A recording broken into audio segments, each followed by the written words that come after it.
मई भाजपा गई, 25 मई 25 मई 25 मई 4 जून 4 जून 4 जून। बहुत बहुत धन्यवाद नौजवान साथियों, आप सबसे अनुरोध है कि मिट्टी सोने का ताज पहनने दिलाती है, तो रात समय के रथ का घर घर नाद सुनो, सिंहासन खाली करो की जनता आती है। और ये जनता इस बार मन बना चुकी है कि दिल्ली में बैठी झूठ और लूट की सरकार को बदल देंगे और इस बार इंडिया गठबंधन की सरकार बनाएंगे जो भारत के संविधान की हिफाजत करेगा। और अभी यहां नारा लग रहा था कि 25 मई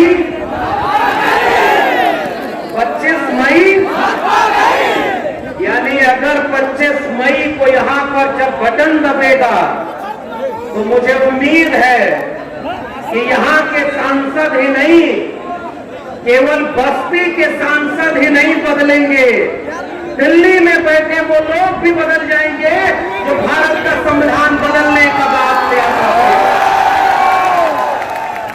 और आज बस्ती में मंच पर बैठे हुए तमाम सम्मानित लोग, इंडिया गठबंधन के तमाम नेता, मैं सबसे पहले याद करना चाहता हूं, इस देश में समाजवाद और अम्बेडकरवाद की जो लड़ाई थी, गरीब कमजोर मजलूम की लड़ाई थी, उसे आगे बढ़ने वाले लोग जो समाजवादी आंदोलन को आगे बढ़ाए, डॉक्टर राम मनोहर लोहिया और संविधान लिखने वाले हम सब के नायक बाबा साहब डॉक्टर भीमराव अंबेडकर के भारत को बचाए रखने की जिम्मेदारी हमारी और आपकी है। तो एक बार हाथ उठा के बताइए कि बाबा साहब के सपनों का भारत बनाने के लिए और लड़ेंगे कि नहीं लड़ेंगे? डॉक्टर अंबेडकर के सपनों का भारत बनाने के लिए आप वोट डालेंगे कि नहीं डालेंगे? पहले राजा रानी के पेट से पैदा हुआ करते थे और बाबा साहब डॉक्टर अंबेडकर का संविधान लागू होने के बाद अब राजा रानी के पेट से नहीं, जनता के वोट से पैदा होते हैं, इसलिए वोट से राजा को बदलने का काम करेंगे। एक बात ये समझना है कि कल तक जो दिल्ली में बैठे उन्होंने कहा था कि मैं बचपन में चाय बेचा करता था और बाबा साहब डॉक्टर अंबेडकर का संविधान नहीं होता तो मैं देश का प्रधानमंत्री नहीं बन पाता। बताइए कहा था कि नहीं कहा?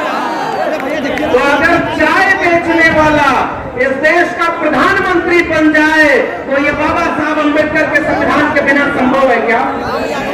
तो जिस रास्ते आप प्रधानमंत्री बने उसी को बदलने का सपना देखने लगे कि अब की बार 400 बार ताकि भारत के संविधान को बदल देंगे। बताओ बस्ती के लोगों, क्या भारत के संविधान को बदलने दोगे क्या? क्या भारत का संविधान बदलने दोगे क्या? अगर चाय बेचने वाला देश का प्रधानमंत्री बन सकता है तो हाथ से मेहनत करने वाला इस देश का पीडीए अब तय करेगा कि अगला प्रधानमंत्री देश में कौन होगा। इसलिए आज पीडीए के लोगों आपके ऊपर जिम्मेदारी है। मैं जब बस्ती आया तो मुझे पता चला, मैं जानना चाहा पुराने लोगों से, तो जितने भी पुराने लोग मिले उन्होंने कहा कि इस इलाके में भी बहुत तरह के सामंती लोगों का दबदबा हुआ करता था और जो आपके यहाँ के इंडिया गठबंधन के प्रत्याशी हैं, 2-3 दशकों में मजलूमों की, वंचितों शोषितों की लड़ाई लड़ करके इस बस्ती का माहौल बदल देने वाले नेता आदरणीय राम प्रसाद चौधरी जी इसके प्रत्याशी हैं। बताओ आप हाथ उठा करके इनको भारी बहुमत से सदन पहुंचाओगे कि नहीं?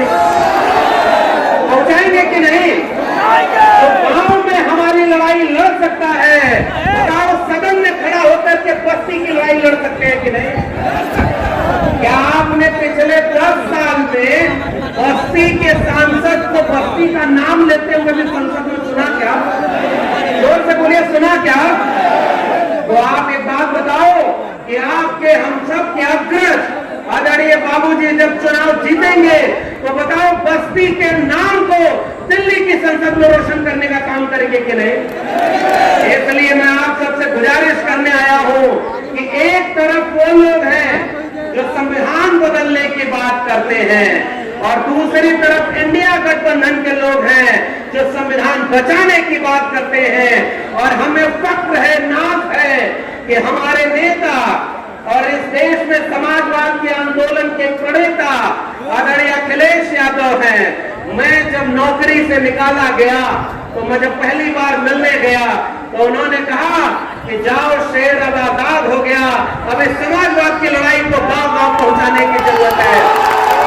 बाबा साहब डॉक्टर अंबेडकर ने इस देश में नारा दिया था, शिक्षित बनो, संगठित रहो, संघर्ष करो। आज मैं आपके बीच में एक नारा देना चाहता हूं, पढ़ाई करो, लिखाई करो और हर तरह के जुल्म के खिलाफ लड़ाई करो। आज इसका वक्त आ गया है। और वहां दिल्ली में बैठे लोग ये सोचते हैं कि जनता को मूर्ख बना करके हम तीसरी बार भी सरकार बना लेंगे। थोड़े से लोगों को थोड़े समय के लिए मूर्ख बनाया जा सकता है, ज्यादा लोगों को भी थोड़े समय के लिए मूर्ख बनाया जा सकता है, लेकिन सारे लोगों को हमेशा के लिए मूर्ख बनाया जा सकता है क्या? तो इसलिए अब की 25 मई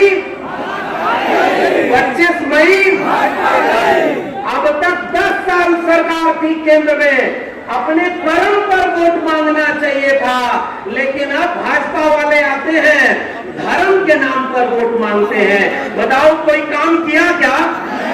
क्या वादा लेके आए थे कि सौगंध मुझे इस मिट्टी की, मैं देश नहीं बिकने दूंगा। याद है नौजवानों? बैंक बिका कि नहीं? रेल बिकी कि नहीं? BSNL बिका कि नहीं? LIC बिकी कि नहीं? सरकारी नौकरी बिकी कि नहीं? सारा कुछ बेच दिया। बोला था हवाई चप्पल वाले को हवाई जहाज में बुलाएंगे। बताओ हवाई जहाज बिका कि नहीं? और नीचे देखा तो हवाई चप्पल भी बेच दिया। लेकिन उसका क्या है? उसने कहा है हमारा क्या है, हम तो फकीर आदमी हैं, झोला लेके चल देंगे, हमारा आपका क्या होगा? बताओ 25 मई को संविधान बदलने वालों की विदाई करोगे कि नहीं? आप इस बार विदाई करेंगे कि नहीं? पहले बोलते थे कि देश खतरे में है, आजकल कहते हैं कि भैंस खतरे में है। बोलते हैं कि नहीं कि अगर इंडिया गठबंधन वाले आ गए तो आपका आरक्षण छीन लेंगे। बताओ बाबा साहब का संविधान रहने के वक्त तक क्या किसी में ये दम है कि बाबा साहब के संविधान का दिया हुआ आरक्षण छीन सकता है क्या? आरक्षण छीनने वाले कौन लोग हैं जो 69,000 शिक्षक भर्ती में घोटाला किए थे? बताओ याद है कि नहीं याद है? इसलिए आरक्षण छीनने वाले तो ये लोग हैं और आरक्षण बदलने वाले जुमला वीर बन गए। इसलिए हमारे इंडिया गठबंधन के समाजवादी पार्टी के नेता ने एक नया नारा दिया, PDA का, पिछड़े दलित और अल्पसंख्यक 90% हम लोग हैं। बताओ PDA अब की बार PDA सरकार, ये नारा देकर के उन्होंने कहा। वो कहते हैं कि मछली, मटन, मंगलसूत्र, और हमारे नेता कहते हैं इंडिया गठबंधन की सरकार बनेगी तो अग्निवीर, अगर इंडिया गठबंधन की सरकार बनी तो पेपर लीक, तो बताओ इंडिया गठबंधन की सरकार बनाओगे कि नहीं? महिलाओं को 1 लाख रुपए सालाना देने का काम का वादा किया है कांग्रेस पार्टी ने, और हम समाजवादी लोग हैं। मैं याद करना चाहता हूं इस मंच से डॉक्टर राम मनोहर लोहिया को, डॉक्टर बाबा साहब अंबेडकर को 1956 में दोनों मिलकर के एक नया भारत बनाना चाहते थे। और समाजवादियों ये लाल रंग की टोपी क्रांति का प्रतीक है, ये लाल रंग इंकलाब का प्रतीक है।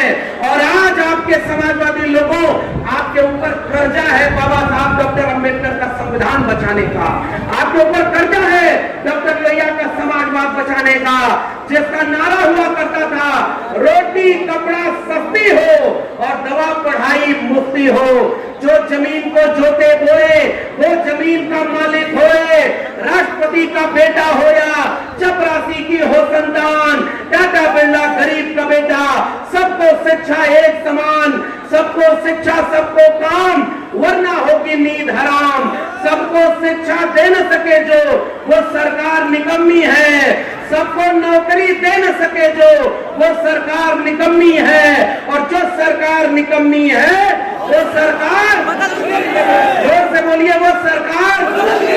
तो बताओ इस बार अग्निवीर को खत्म करने के लिए साइकिल के बटन दबेगी कि नहीं दबेगी? इसलिए एक कविता लिखी है किसी ने कि कैसे कैसे मंजर सामने आने लगे हैं, अब तो फलाने भाषण देते देते रोने भी लगे हैं, कैसे कैसे मंजर सामने आने भी लगे हैं, अब तो वो गाते गाते रोने भी लगे हैं, अब तो इस तालाब का पानी बदल दो, ये कमल के फूल मुरझाने लगे हैं। इसलिए अब इस कमल के फूल को बदलने के लिए मैं नाज और शान से कहता हूं, बताओ उत्तर प्रदेश में जिस पार्टी के ऊपर आरोप लगाया जाता था कि वो पार्टी केवल एक जाति की पार्टी है, एक धर्म की पार्टी है, बताओ 62 टिकट आदरणीय अखिलेश यादव जी ने दिया है। सबसे ज्यादा पीडीए को भागीदारी किसने दी है? जोर से बोलिए, सबसे ज्यादा पीडीए को भागीदारी किसने दी है? संविधान बचाने का वादा किसने किया है? अग्निवीर खत्म करने का वादा किसने किया है? महिलाओं को 1 लाख रुपया महीने का वादा किसने किया है? इसलिए मैं आपसे कहना चाहता हूं कि आज बस्ती में खड़े हैं, अभी यहाँ पता चला कि आदरणीय अखिलेश यादव की सरकार थी तो गन्ने का दाम 100 रुपया बढ़ाया था, और यहाँ एक सरकार है लखनऊ में जिसका खुद ही पता नहीं कि 4 जून को बचेंगे कि नहीं बचेंगे। पता है क्या? उन्होंने पिछले 7 साल में गन्ने का दाम केवल 20 रुपया बनाया और कहते थे कि सांड से हिफाजत करेंगे। बताओ खेत खेत में सांड घूम रहे हैं कि नहीं? हमारे ये मित्र हैं अर्पित भाई और अंकुश भाई, ये लोग जब यहाँ ले आ रहे थे और पुराने लोगों से हमने पूछा, बताओ किसान परेशान है कि नहीं है? किसान परेशान है कि नहीं? नौजवान परेशान है कि नहीं? तो मैं याद करना चाहता हूँ समाजवाद के नायक, हम सब के अग्रज, रफीकुल मुल्क, इंसाफ और इंसानियत की बात करने वाले माननीय नेताजी मुलायम सिंह यादव जी को, जिन्होंने ये नारा लगाया था कि समाजवाद का मतलब ये है कि गरीब गरीब न रहे, अमीर अमीर न रहे, 100 से कम न 1000 से ज्यादा, समाजवाद का यही तकाजा। बाबा साहब डॉक्टर भीमराव अंबेडकर के संविधान को बचाने के लिए, डॉक्टर राम मनोहर लोहिया के समाजवाद को बचाने के लिए अब किसी भी तरह का लाभ लपेट की जरूरत नहीं है कि आओ देखें इस दुनिया में कौन बड़ा बलिदानी है, किसकी धमनी में खून और किसकी धमनी में पानी है।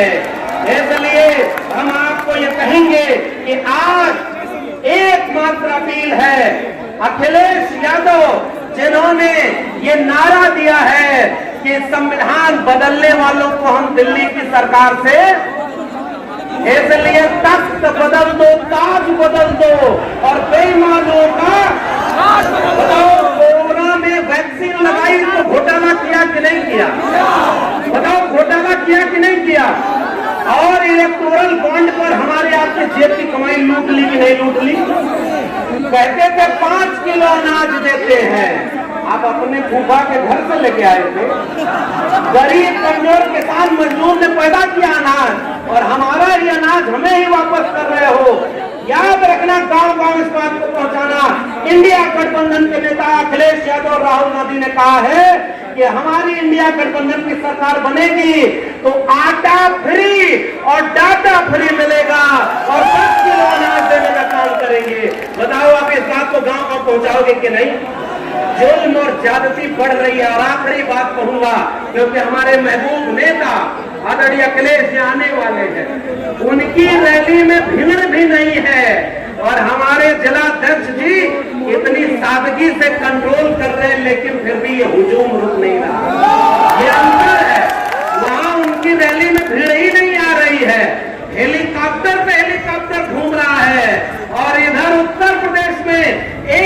अकेला नेता, किसानों नौजवानों की आवाज, संविधान रक्षक खेमे का नायक अखिलेश यादव की भीड़ में वहां कोई हुजूम ऐसा नहीं है जो रोकने से रुक जाए। इसलिए मैं आपको बधाई देना चाहता हूं और आखिर में गुजारिश करूंगा, संविधान बचेगा तो हमारी शिक्षा बचेगी, याद रखना। ये लोग जो नारा देते थे पढ़ेगा इंडिया तभी तो बढ़ेगा इंडिया, बताओ गरीब आदमी आजकल पढ़ाई कर सकता है क्या? स्कूल की फीस महंगी हुई कि नहीं? और नौकरी करने की तैयारी करो तो पेपर ही लीक हो जा रहा। जो सरकार वीक है उसका सारा पेपर लीक हो। से बोलिए, जो सरकार वीक है उसका सारा पेपर लीक हो। बताओ नौजवानों, इस लीक सरकार को बदल दोगे कि नहीं बदलोगे? इसलिए नौजवानों, आपके भविष्य से खिलवाड़ हुआ है और हर जाति और हर धर्म के लोगों, एक बात आखिर में कहूंगा, गांव में जब फसल पक जाती है, सम्मानित मंच, बहुत सम्मानित बड़े बड़े बुजुर्ग आदरणीय नेता बैठे हुए हैं, गांव में जब गेहूं की फसल पक जाती है तो कभी कभी दुर्घटना से उसमें आग लग जाती है। बताओ गांव के लोगों, वो आग किसी का जाति और धर्म देखती है क्या? खेत की मेड़ देखती है क्या? जो आग के लपट में आता है उसको जला देती है कि नहीं जलाती है? बताओ, अगर संविधान नहीं रहेगा तो पीडीए बचेगा क्या? बताओ, संविधान नहीं रहेगा तो शिक्षा बचेगी क्या? बताओ, संविधान नहीं रहेगा तो हमारा आपका अधिकार बचेगा क्या? गांव वाले लोग आग बुझाने के लिए दौड़ पड़ते हैं। एक आखिरी में किस्सा सुनाता हूँ। एक पेड़ पर बहुत सारे पक्षी रहा करते थे, उस पेड़ पर आग लग गई तो सारे पक्षी उड़ने लगे, थोड़े से पक्षी बच गए। समाजवादियों, ये तुम्हारे लिए किस्सा है कि जब पक्षी जलने लगे आग में तो उसने पूछा है कुछ लोगों ने, आग लगे इस वृक्ष को, जलने लगे पास, उड़ते क्यों नहीं पक्षियों जब पंख तुम्हारे पास? समाजवादियों, इस बात को आगे गांव गांव तक पहुंचाना हमारा फर्ज क्या है कि फल खाए इस वृक्ष का, गन्ने कीने पार, तो धर्म हमारा यही है, चले इसी के साथ। हम भगोड़ों में से नहीं हैं, हम संविधान बचाने वाले खेमे से जुड़े हुए हैं। बहुत जुल्म हुआ है, 69,000 शिक्षक भर्ती में घोटाला हुआ कि नहीं? 650 दिन ये 69,000 शिक्षक भर्ती वाले आंदोलन किए, तो लाठी मारने का काम ये बीजेपी की सरकार ने किया कि नहीं किया? आप ये बताइए कि आरक्षण खत्म करके, प्रोफेसरों की नौकरी खत्म करके, संविधान संस्थाओं को कब्जा करके ईडी सीबीआई जो विपक्षी खेमे में रहे वो भ्रष्टाचारी है और बीजेपी की वॉशिंग मशीन में जो आ जाए सब राष्ट्रभक्त है। बताओ, ये झूठ है कि नहीं है? तो ये झूठ और लूट की सरकार को बदल दोगे कि नहीं बदलोगे? आखिर में आपसे ये बात कह के जा रहे हैं, बताओ, आप दलित समाज पर, हमारे दलित समाज पर 2 टिकट अखिलेश यादव जी ने, अयोध्या का टिकट और मेरठ का टिकट, सामान्य सीट पर दलित कैंडिडेट उतारा है। बताओ, आपको पता है कि नहीं? सबसे ज्यादा पीडीए को टिकट दिया अखिलेश यादव ने, दिया है कि नहीं? तो बताओ, इस बार उनका आत्मविश्वास खत्म हो रहा है कि नहीं? पहले चरण में बोले थे अब की बार 400 पार, और 400 पार कहने वाले भाई अयोध्या के सांसद कहते हैं कि भारत का संविधान बदल देंगे। बताओ, बस्ती के लोगों, क्या भारत का संविधान बदलना इतना आसान है क्या? बाबा साहब डॉक्टर अंबेडकर का एक सिपाही अगर जिंदा रहेगा, डॉक्टर राम मनोहर लोहिया का एक समाजवादी भी जिंदा रहेगा, तो संविधान बदलने की बात करने वाले को सत्ता से हमेशा के लिए बदल देगा। बताओ, आप बदलोगे कि नहीं बदलोगे? इसलिए जाते जाते जुल्म और ज्यादती याद रखना, सांड की पहरेदारी याद रखना, नौजवानों अपनी नौकरी याद रखना और किसानों अपना खेत खलिहान याद रखना। बहुत नाइंसाफी हुई है।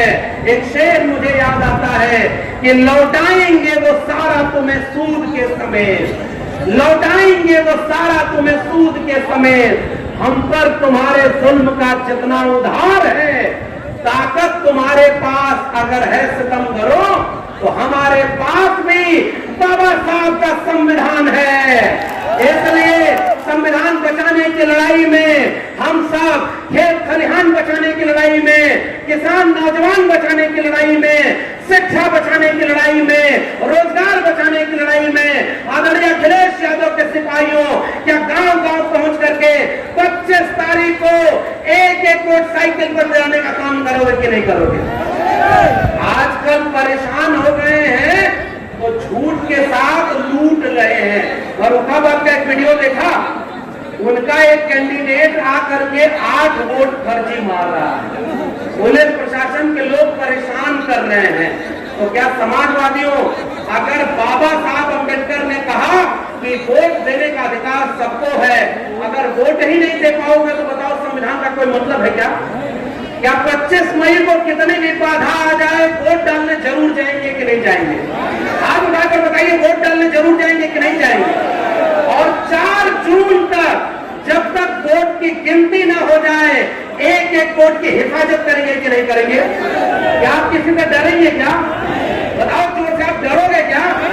जब आपके नेता का इतिहास इतना बड़ा है कि पूरे इलाके के तमाम सामंती लोगों के सामने चट्टान की तरह खड़े होकर सामाजिक न्याय का काम करने वाले नेता आदरणीय राम प्रसाद चौधरी जी हैं, तो बताओ डरने की कोई जरूरत है क्या? और रही सही कसर समाजवाद और इंडिया गठबंधन के नेताओं ने पूरी कर दी है। इसलिए आखिरी में एक एक वोट डाल करके इनको जिताने का काम करिएगा। जंगल में आग लगी तो एक चिड़िया एक चोंच के पानी से एक एक बूंद से आग बुझा रही है। बाकी चिड़िया उसके ऊपर ये कह रही थी कि चोंच के कुछ पानी से आग बुझेगी क्या जंगल? उस चिड़िया ने जो जवाब दिया, ये मेरा आखिरी वाक्य है और इस पैगाम को गांव तक पहुंचाना। उस चिड़िया ने कहा कि मुझे पता है कि मेरे चोंच के एक बूंद पानी से ये आग नहीं बुझे, मगर जब इस जंगल की आग का इतिहास लिखा जाएगा कि जब संविधान बदलने की बात हो रही थी, जब अग्निवीर लाया जा रहा था, जब नौकरियों को खत्म किया जा रहा था, पूरे देश को निजी हाथों में बेचा जा रहा था, इस आग के खिलाफ कौन थे? तो उस चिड़िया के जवाब में मेरा जवाब है कि उस आग के इतिहास में मेरा नाम आग लगाने वालों में नहीं, आग बुझाने वालों में शामिल होगा। इसलिए 25 मई और 4 जून भाजपा, इसलिए एक एक वोट डाल करके आदरणीय राम प्रसाद चौधरी जी को जिताएंगे कि नहीं जिताएंगे? और आखिरी बात बता दूं, ये चुनाव सांसद चुनने का नहीं है, ये चुनाव दिल्ली की कुर्सी पर कौन बैठेगा इसको भी चुनने का है। बताओ समाजवादियों, इतनी सीट उत्तर प्रदेश से दे देना कि दिल्ली की सरकार पर कौन बैठे, इसका निर्णय समाजवाद के नेता आदरणीय अखिलेश यादव के बिना न लिया जा सके। बताओ, इसे उम्मीद के साथ बाबा साहब अम्बेडकर के सपनों का भारत बनाने के लिए, डॉक्टर राम मनोहर लोहिया के सपनों का भारत बनाने के लिए, समाजवाद और अम्बेडकरवाद के इनकलाब को जारी रखने के लिए लड़ते रहेंगे और जालिम तानाशाहों को कुर्सी से बाहर करेंगे। इसी उम्मीद के साथ मैं आपसे गुजारिश करता हूं, एक एक वोट दे करके आदरणीय राम प्रसाद चौधरी जी को भारी बहुमत से जिताइएगा। फिर मिलेंगे, लड़ाई पढ़ाई जिंदाबाद, जय भीम, जय मंडल, संविधान जिंदाबाद, उल गुलाम